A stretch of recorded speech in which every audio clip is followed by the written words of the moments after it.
So picture this, a spoiled rich girl who ends up murdering her own mother. Now this girl's name is Heather. And when our story begins, Heather is 18 years old, living in Chicago with her mom. And let me tell you, their relationship, absolute chaos. Like beyond dysfunctional. We're talking screaming matches that turn physical. Heather would hit her mom, steal money from her, and one time, she even broke her mother's arm. The police, they'd been called to their house over 80 times. 80. Let that sink in. But then, around 2014, things escalate to a whole new level. Because Heather starts dating this guy named Tommy. Tommy's 21 years old, and he's, how do I put this delicately, an unemployed rapper. Here's actually a photo of them together. And here's another one. Now, Mom is not happy about Tommy. I mean, can you blame her? He's jobless, seems like a terrible influence, and Heather is completely obsessed with him. She starts skipping school, running away from home constantly. Mom has to keep calling the police. And it's a disaster. No matter what she tries, she cannot separate Heather from this guy. So Mom makes a drastic decision.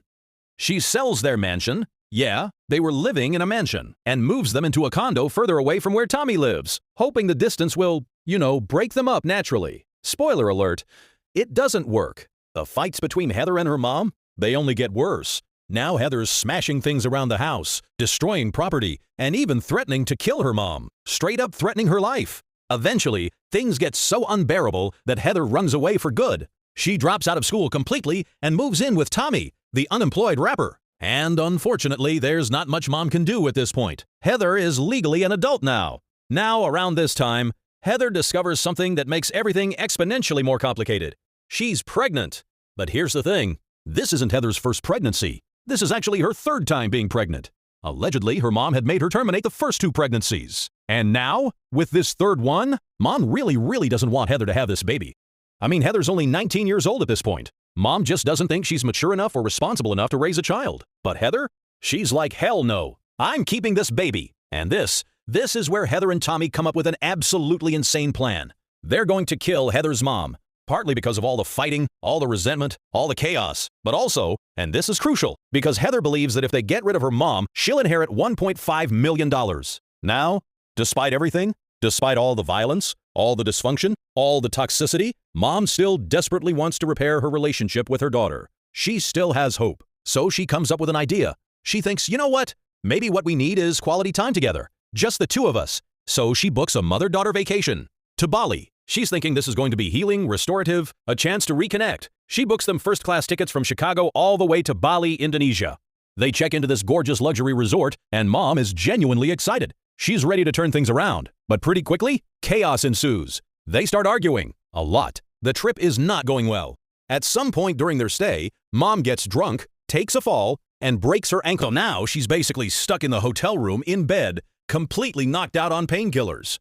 And this is when Heather makes her move. While her mom is passed out, completely vulnerable, Heather sneaks her credit card. And what does she do with it? She goes online and buys Tommy a $12,000 first-class plane ticket to Bali so they can meet up in secret. About a day later, Tommy arrives. He checks into his own room at the same hotel where Heather and her mom are staying, and Heather sneaks out to meet him. They go for a romantic walk on the beach together. It's around 3 a.m. when Mom finally wakes up. She looks around the room and realizes Heather is gone. She's not in the bed, not in the bathroom, nowhere. Panicking, Mom goes down to the hotel lobby and talks to the receptionist. And that's when the receptionist drops a bomb. A second hotel room was booked using her credit card. Tommy's room. Mom is furious. She knows exactly what's happening. Around this time, Heather and Tommy return from their little beach stroll, and Mom confronts them. They get into this massive explosive argument in the lobby. Mom screaming, "I'm not paying for his damn room!" And she threatens to pursue credit card fraud charges against both of them when they get back to Chicago. Everyone goes back to their respective rooms, Heather and Mom to theirs, Tommy to his. But the whole time, Heather and Tommy are texting back and forth, planning, strategizing, figuring out how they're going to move forward with getting rid of Mom. And that's when Tommy spots something in his hotel room. A metal fruit bowl. Heavy. Solid. And he thinks, yeah, this could work. Later that night, after Mom falls asleep, Heather sneaks Tommy into their suite. He hides in the bathroom, waiting, watching, listening, and when the moment is right, he emerges from that bathroom. He creeps up to the bed where Mom is sleeping, defenseless, and suddenly, bam! He strikes her with a metal fruit bowl. Then again, and again, and again, until she's dead. Afterwards, Tommy and Heather wrap her body in hotel bed sheets and duct tape, and somehow, they manage to cram her entire body into a large suitcase. And then, because they're absolutely twisted individuals, they have sex. Right there, with her mom's body in the room. I mean, what kind of people? The next day, it's checkout time. Tommy and Heather gather all their luggage, including the big suitcase containing Mom's body. They go outside to the front of the hotel and hail a taxi. A taxi pulls up. They load the big suitcase into the trunk. And they tell the driver, "Hey, just wait here for a minute. We need to go back inside and check out." So Tommy and Heather go back into the hotel lobby and tell the receptionist they're leaving early. They say Mom will come down later to pay for the rooms. So on top of murder, they're trying to skip out on the hotel bill. It's just disgusting. But then they run into a major problem. Remember, Mom had requested that the hotel lock both her and Heather's passports in a safety deposit box, and she'd left specific instructions that only she could access it. So now Heather and Tommy are stuck.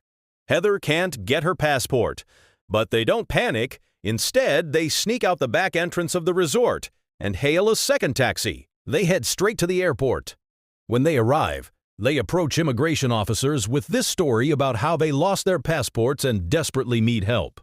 But the officers can't do anything for them without proper documentation. So Heather and Tommy catch a third taxi and check into a completely different hotel, hoping to lay low and figure out their next move. But here's the thing. Remember that first taxi driver? The one they loaded the suitcase into and told to wait while they went inside to check out? Yeah. He's still waiting there. In fact, he waits for 2 full hours before he finally realizes they're not coming back. So he gets out, goes to the trunk, and decides to remove their luggage. And that's when he notices it. A large dark blood stain on the suitcase. And the smell. Oh God, the smell. He immediately drives straight to the local police station and hands over the suitcase. Police open it up, and inside, they find Mom's body.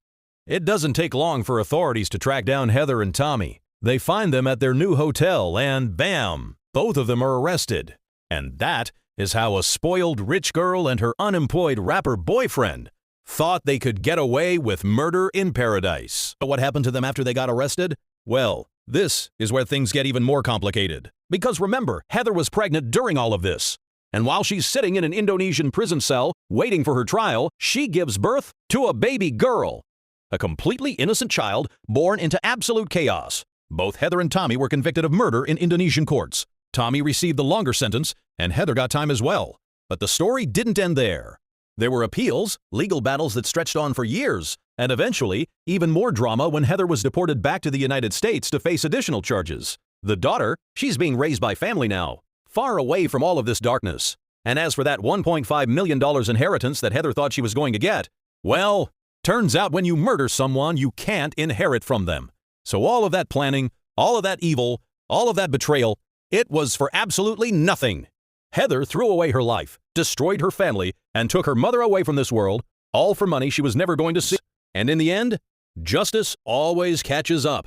If you made it this far, thank you so much for watching.